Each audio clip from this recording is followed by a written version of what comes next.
ये कहानी मेरे अंकल की है, जिनका एक बार एक तूफ़ानी रात में एक बहुत ही भयानक भूत से सामना हुआ था। तो चलिए इस कहानी के बारे में जानते हैं।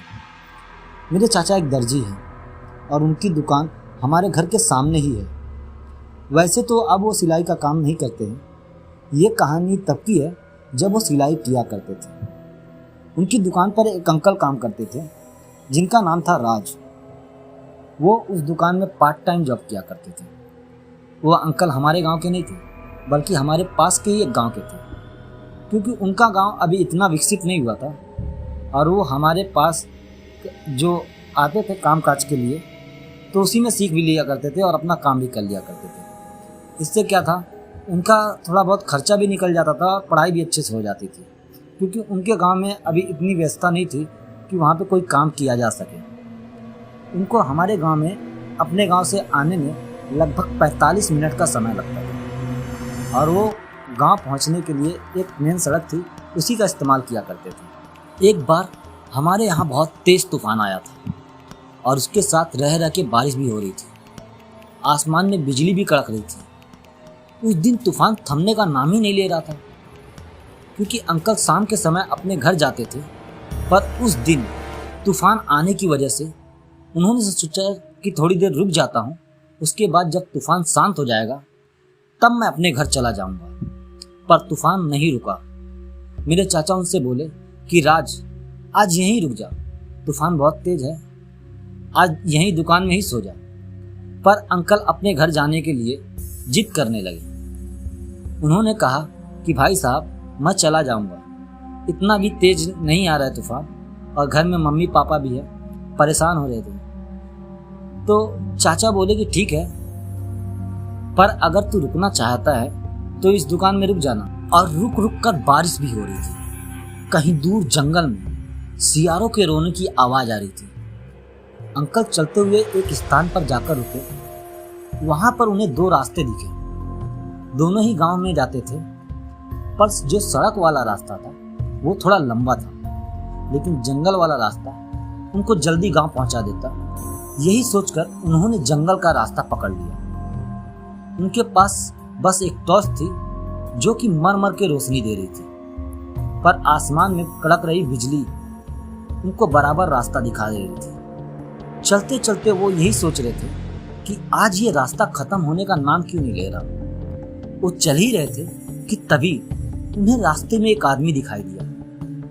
उन्होंने सोचा कि जरूर गांव ही जा रहा होगा, चलो सफर का एक साथी भी मिल गया। इतना सोचकर वो उसके पीछे पीछे जाने लगे। उन्होंने गौर किया कि वो आदमी एक पैर से लंगड़ा कर चल रहा था और साथ ही उसका सर रास्ते की बाईं ओर तथा झुका हुआ था और उसकी गर्दन नीचे की ओर थी। उसको एक अजीब तरह का आदमी कहना ज़्यादा अच्छा होगा, क्योंकि उसकी हरकतें किसी भी तरह से एक नॉर्मल इंसान जैसे नहीं थी। ये सब अंकल को उसके व्यवहार से ही दिख रहा था। अंकल उसके पीछे पीछे चल रहे थे और उसे कड़कती बिजली के माध्यम से उसके पीछे पीछे चलते जा रहे थे। उन्होंने अभी तक टॉर्च नहीं चालू की थी। उन्हें अब बहुत ज़्यादा जिज्ञासा होने लगी कि आदमी आखिर है कौन, शायद गांव से तो नहीं। यही सोचकर वो बोलते, चलो देख लेते हैं कौन है ये। उन्होंने अपनी टॉर्च चालू की ताकि उसका चेहरा देख सके। वो जैसे उसके पास गए और उसको उस आदमी को पलटने के लिए कहा, वैसे ही इनकी टॉर्च जो थी वो बंद हो गई और फिर एकदम से एक बिजली कड़ दी। बिजली की रोशनी में उन्होंने जब उसका चेहरा देखा तो एकदम से दूर जा गिरे। उनका शरीर मानो ऐसा हो रहा था जैसे कि उनको लकवा मार दिया। एकदम सदमे में चले गए, क्योंकि उन्होंने जो देखा था वो विश्वास करने लायक था ही नहीं। उन्होंने देखा कि अब तक वो जिसे अपने गाँव का ही कोई आदमी समझ रहे थे, वो तो उनका सिर्फ एक भ्रम था, ये तो कुछ और ही था। उन्होंने उसका शक्ल देखा, उसकी आंखों की जगह दो बड़े बड़े छेद, मानो जैसे किसी ने उसकी दोनों आंखें निकाल के वहाँ पर बड़ा बड़ा छेद कर दिया।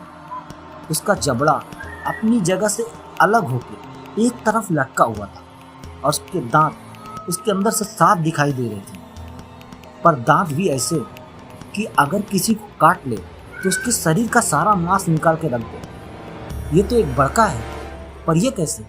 ये सब तो बकवास होती थी। धीरे धीरे वो उनकी तरफ ही बढ़ रहा था। अंकल का हाल एकदम खराब हो चुका था। वो चिल्लाना चाहते थे लेकिन उनकी जीभ मानो जैसे हलक में अटक गई हो। उनके लिए एक एक पल ऐसा लग रहा था कि अब जान निकल जाएगी। वो एकदम से जोर से आगे बढ़ता है और अंकल के बिल्कुल पास आके अचानक गायब हो जाता है। अंकल थोड़ी देर इधर उधर देखते हैं और फिर अपनी जगह से उठते हैं और तेजी से अपने गांव की तरफ भागे। वो इतना तेज भागे कि अपने घर जाकर ही रुके और हाँफते हाँफते बेहोश हो गए। सुबह जब उनकी आंख खुली तो एकदम से चीखने लगे, भूत भूत भूत। घर वाले एकदम परेशान हो गए कि इनको क्या हो गया है। फिर उन्होंने ये सारी बातें सबको बताई। उसके बाद उन्होंने कभी भी उस जंगल का रास्ता नहीं चुना और अब वो उस गांव में भी नहीं रहते क्योंकि उनका अब बहुत ही अच्छा जॉब लग गया है और वो शहर में अब काम करते हैं। उस दिन राज अंकल जैसे जिंदा बचे वो तो वही जानते हैं। शायद भगवान का ही आशीर्वाद था जो वो बच गए, क्योंकि वो हमेशा ही अपने पास अपने भगवान की माला रखते थे। तो दोस्तों, ये थी हमारी आज की कहानी। उम्मीद करता आपको कहानी अच्छी लगी होगी। कहानी अच्छी लगी तो कहानी को लाइक कर दें, एक कमेंट कर दें और अगर आप हमारे चैनल पर नए हैं तो प्लीज़ चैनल को सब्सक्राइब कर लें ताकि हम जब भी कोई कहानी डालें आप तक नोटिफिकेशन आ जाए। मैं अंसारी सुफियान आपसे फिर मिलता हूँ एक नई कहानी के साथ। जब तक के लिए अलविदा।